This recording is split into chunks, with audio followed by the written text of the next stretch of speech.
My name's Tom Brady and you're watching First Attack. This week's show is given over exclusively to the Southern's Regional Student Tournament.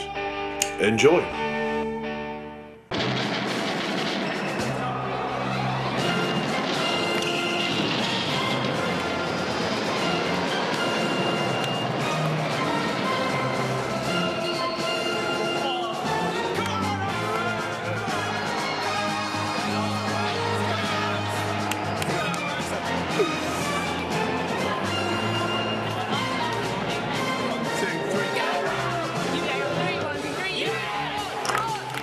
Welcome to the Southern's Regional Tournament and the exciting world of student korfball. Student korfballers are fanatical about their sport and play the game with an energy and enthusiasm that is sometimes breathtaking. The format of the tournament sees the teams divided into two pools of 5 in the morning with a single playoff game in the afternoon to determine the placings. This year, for the first time, only the top 8 universities from the tournament will qualify for the BUSA Student Nationals, with the top 4 teams claiming the very valuable seeded places. In Pool A, Cardiff really had to battle hard to earn second place behind group winners UEA. The competition was very close in Pool B, with Bristol University being the lucky ones who finished third, just outside the seeded places. Birmingham and Oxford won all their games until they met in the last group match, with Birmingham needing to win to claim top spot. Despite leading for most of the match, it wasn't to be though, as Oxford scored this late controversial equaliser to put them through on goal difference. The results from the morning mean that both Birmingham University and Knox Trent finished bottom of the pool and don't qualify for the BUSA champs.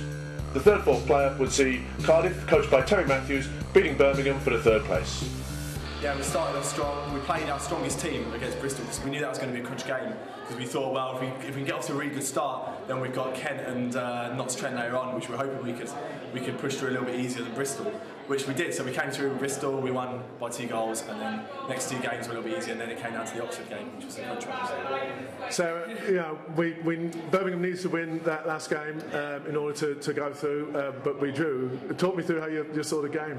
I think it was a good game. It probably worked out fairly in the end. I think it was a very, very even, and Oxford was such a good side, really good attack. It was just a shame that we couldn't hold on to it because we were up for a while and then it went free pass, and it's just a shame we couldn't hold on to it. But we're still really tough with Kane, so. I think we're happy overall. Yeah. We're in the mood in the captain. Yeah. So. You played against Jo, and it looked like a really tough game. It's hard work, definitely. She's a very, very good player, but it's good experience. I've played against someone at that standard, and I enjoyed it. It was good. Really. Oh my God, it was so close. I mean, I really thought we'd not won because Birmingham were ahead for most of it. Yeah. It was 1-1, and then there was like a decision on the penalty that I'm not really sure about, and Birmingham went ahead, but we just kept coming back, and it's just. And you were strong enough through to the end. You played a lot of student korfball, and you were a player of the Nationals last year. How are Oxford looking, do you think? Yeah, I think they've got a really good chance. Yeah. Rich, you obviously first year coaching Oxford. You're happy with the team today? Well, yeah, they've done extremely well today. Obviously, we came here with the goal of getting a first place seeding at the Nationals, and we've done that now because we're through to the second playoff at the Southern. So we're very happy to have got through to that far. That last goal, you're going to say no, it wasn't defended to my face? Thank you for providing the video referee documentation. However, having seen it myself, and I'm sure you'll put it on this video, I think that both boys were about the same distance away. So it was either, I think it was a fine goal. You know. Okay. Birmingham accepted it. You got it, UEA. What do you think? Well, it's been tough today because we haven't been able to watch them because every time we've had a game, they've had a game.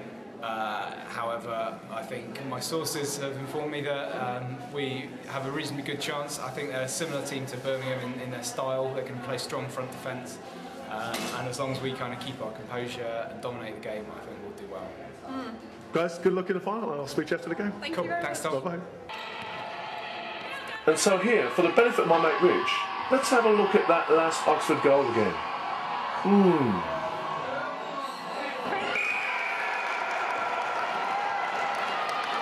Here at the Southern, so with Amy Broughton and Tommy T. Ellis. Amy, you just won what was effectively a semi-final. You through to the final. How are you feeling? Brilliant, yeah. That's the best game we've had today. We're getting better and better, so confident for the final. Excellent. So you just played Cambridge. Talk me through the game. How did you beat them? We're 1 down actually, so that was a bit of a... Their first attack, they had a good setup, good long shot.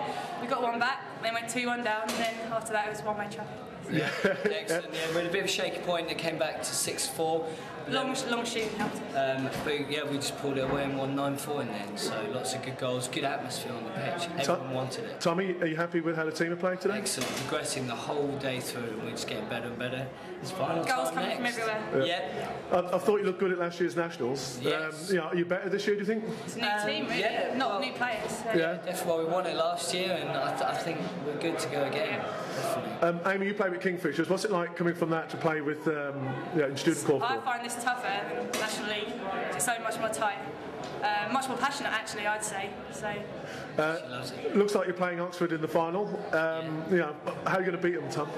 Okay, well, we're just going to pure team atmosphere. We want it. If you watch that pitch, you will want that ball Passion. more, and we will get it. Yeah. Fantastic. All right, I'll speak to you after the game. Thank you. Cheers.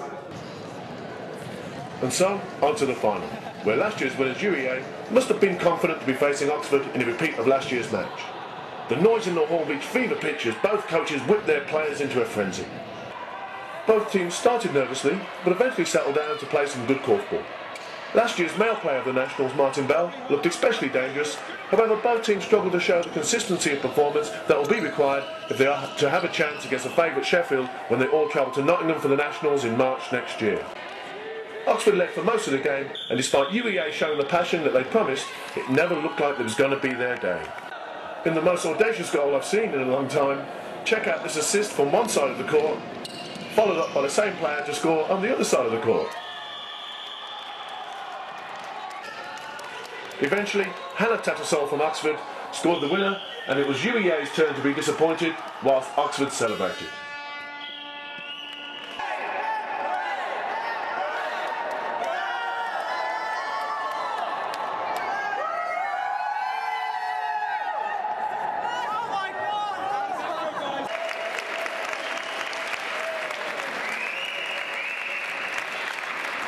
Oxford captain Helene picked up the trophy from tournament organisers Sally Ackers and Craig Gosling, whilst Martin Bell scooped the Player of the Tournament award. The final places look like this, and a good time was had by all. If you haven't been to a student tournament recently, get yourself along and join the fun.